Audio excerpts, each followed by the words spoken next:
안녕, 웃긴데 따뜻한 상담사 웃다입니다. 일주일 동안 잘 지내셨나요? 저는 일주일 동안 지내면서 우리 여러분들로부터 많은 메일을 또 받았고, 이번에는 학생들뿐만 아니라 우리 학부모님들에게도 여러 메일을 받았습니다. 우리 학생들만큼이나 우리 엄마 아빠들도 많은 고민들이 있는 것 같아요. 자식을 너무 사랑하는데 너무 잘해주고 싶은데 마음처럼 잘 되지 않고 서로 싸움만 가는 오해와 그런 상처들이 많아서 우리가 서로 좀 너무 어려움을 겪고 있지 않을까 싶어요.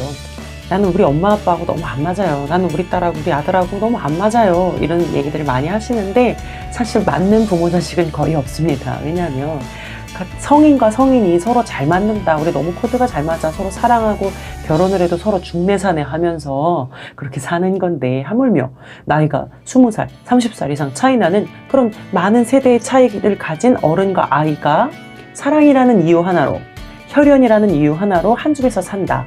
맞추기 쉽지 않습니다.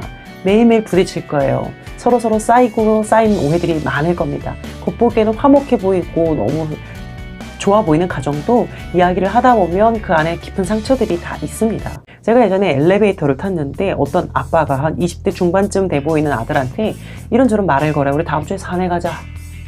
그랬더니 아들이 왜? 뭘 왜야? 아빠랑 등산하자고. 나 바빠. 뭐가 바쁜데? 일 많아. 끝.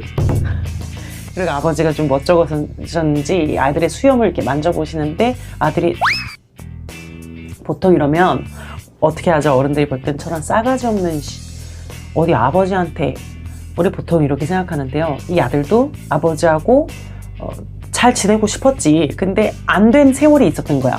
대화가 통하지 않는 세월이 너무 길었던 거지. 우리나라가 보통 육아를, 특히 아버지 육아하기 때 끝낸다고 해요. 육아는 언제까지 하는 거야? 사춘기 지나서까지. 근데 보통 우리나라는, 특히 아버지는 더욱이 유치원 지나면 애는 안 봐도 되는 것, 스스로 하는 것, 알아서 크는 것, 이렇게 생각한다는 뜻이에요. 그래서 이 어렸을 때 대화하지 않은 부모 자식 사이는 커서 대화 못합니다. 그걸 다시 커서 회복을 시키려고 하면 엄청 힘들어요. 그래서 사실은 어렸을 때 엄마 아빠가 대화를 아이하고 많이 해주셔야만 커서도 아이가 문제가 있을 때 엄마한테 1번으로 이야기할 수 있고 아빠한테 1번으로 이야기할 수 있는 거예요. 근데 어렸을 때 그거 안 한 부모는 커서 갑자기 우리 애가 도대체 왜 이러는지 모르겠어요. 착하고 순종적이었는 어떤 애인데 갑자기 왜 이러는지 모르겠습니다. 이런 말을 해요. 착하고 순종적이어도 사춘기는 와. 저는 10대의 부모와 자식 사이에 오해를 좀 풀어드리고 싶어요. 한번 잘 들어보세요. 우리 10대는 특히 중2병이라고 하잖아요. 충동적으로 행동하는 것, 그리고 감각을 추구하는 것, 그런 것이 15세의 절정에 이르게 됩니다. 꼭 나쁘다는 건 아니에요. 충동적으로 행동하고 감각을 추구하기 때문에 더욱더 폭넓은 인간관계를 맺고 싶어하고 여러 가지 그런 긍정적인 요소들이 있어. 꿈을 꾸기도 하고 터무니없는 곳에 도전을 하면서 세상을 알아가기도 하고 이런 긍정적인 결과들을 낳기도 하는데, 반면에 또 부정적인 결과들도 많이 낳기도 하죠. 어떤 결과? 엄마 아빠가 도저히 이해할 수 없는 그런 행동들을 하기도 합니다. 전혀 그럴 것 같지 않았던 아이가 하루아침에 그럴 수 있다는 거예요. 예를 들어서 약속을 너무 쉽게 어겨버리고 거기에 대한 어떤 죄책도 없고 미안함도 없어. 공공질서를 지키지 않아. 쓰레기를 버리지 말라고 하는데 쓰레기를 버려. 씻으라고 하는데 씻지를 않아. 양치질 좀 하라는데 양치질을 하지 않아. 너무 사소하잖아요. 근데 그걸 안 지킨단 말이죠. 말을 듣지 않아요. 우리 청소년들은 생각하기에 겨우 이까짓 게 뭐라고, 이렇게 사소한 것 가지고 엄마는 나를 왜 이렇게 못 잡아먹어서 안달일까 하는데, 엄마는 이제 미래를 생각하고 이웃을 생각하고 우리 아이가 감당해야 할 어떤 남의 시선들까지도 다 생각해서 아이들을 이제 교육을 하는 건데, 애들은 그걸 생각 못하고 딱 오직 나를 생각하기 때문에 그걸 받아들일 수가 없어요. 그리고 사소한 것 가지고 왜 이렇게 잔소리를 하냐 이렇게 받아들이거든요. 양측의 입장 모두 다 이해할 수가 있습니다. 근데요, 우리 엄마들이 꼭 좀 아셔야 될 거는, 우리 10대의 뇌는 우선순위를 잘 판단하지 못합니다. 그래서 지금 이 시간에 무엇을 해야 하는지조차도 이상하게 너무 비정상적으로 판단하지 못해요. 겉모습은 어른처럼 컸고 목소리도 어른 같은데 몸도 어른 같은데 생각하는 게 5살, 6살 마냥 이 시간에 숙제를 해야 되는 거를 뻔하니 모르지 않을 텐데 숙제를 안 해버린단 말이죠. 왜 그러냐면 10대는요, 올바른 결정을 하기가 어려운 뇌의 구조를 가지고 있습니다. 미래를 예측하고 이런 일이 있을 때 이런 일이 있을 거야, 이런 원인과 결과를 조합하는 그런 기능을 하는 게 뇌에서 전두엽 앞에 있는 전전두피질이라고 하는 건데 이게 언제 다 성장을 하냐면 20에서 25세 사이에 다 성장을 해요. 그러니까 우리 딸, 우리 아들이 중학생이야, 초등학생이야, 고등학생이야 그러면 그 애가 공공질서를 지키지 않고 터무니없이 예의 없는 행동을 하고 약속을 어기고 숙제를 하지 않고 지 멋대로 해? 그거요? 우리 애가 이상한 게 아니라 너무너무 당연한 10대의 행동이라는 점을 우리 엄마 아빠들은 알고 계셔야 아이를 좀 이해하실 수가 있습니다. 물론 이 뇌의 CEO라고 불리는 전두엽 또한 25세가 돼서야 다 성장을 해요. 전두엽은 판단력을 주잖아요. 내가 지금 여기서 이 행동을 해야겠구나, 내가 이렇게 해야겠구나 라는 것들을 전두엽이 조정해 주는 건데 그게 25세, 24세 이쯤에 다 성장한단 말이야. 그러니까 우리 딸, 우리 아들이 21살, 22살이야 걔도 이상한 행동해요. 선생님, 우리 애는요 대학생인데 뒤늦게 사춘기가 오는지 이상해요 이런 말씀들 하시는데 네 맞습니다. 예, 뒤늦게 온 겁니다. 25세가 지나야 비로소 사춘기로부터 완전히 자유로울 수가 있어요. 10대의 뇌는 엄청나게 발전하고 있고 난리가 났어요. 대공사, 대리모델링이 일어나고 있거든. 그러다 보니까 살짝만 건드리면 얘가 난리가 나요. 정말 조심스럽게 대해주셔야 돼요. 발전하고 있는 거거든요. 변화하고 있는 겁니다. 어른이 되어가고 있는 거예요. 잘 생각해보시면 우리 엄마 아빠들도 그랬어요.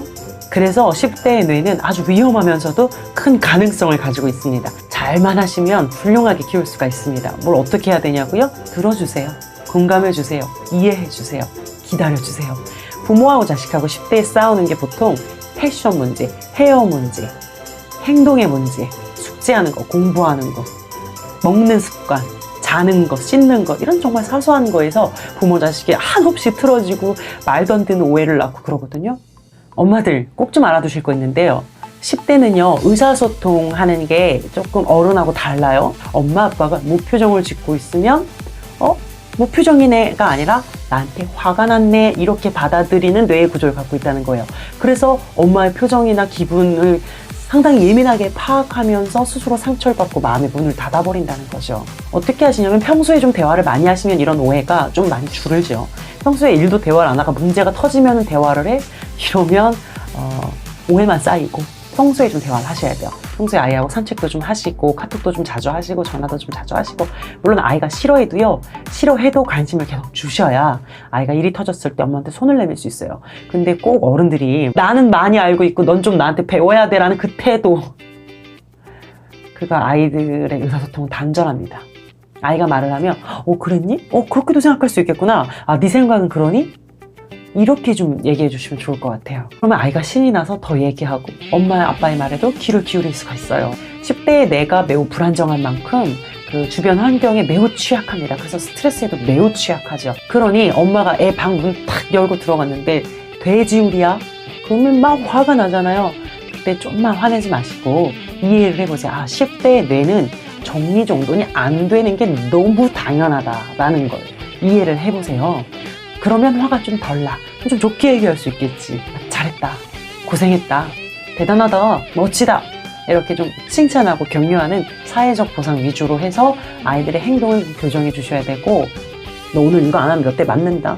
처벌 위주보다는 좀 사회적인 보상 위주로 가주시는 게 좋습니다. 물론 물질적 보상도 좋지만 물질적 보상은 부모가 맞벌이 해나라고 애를 직접 케어할 수 없을 때 쓰시는 거고 엄마가 직접 돌보신다면 사회적 보상을 하세요.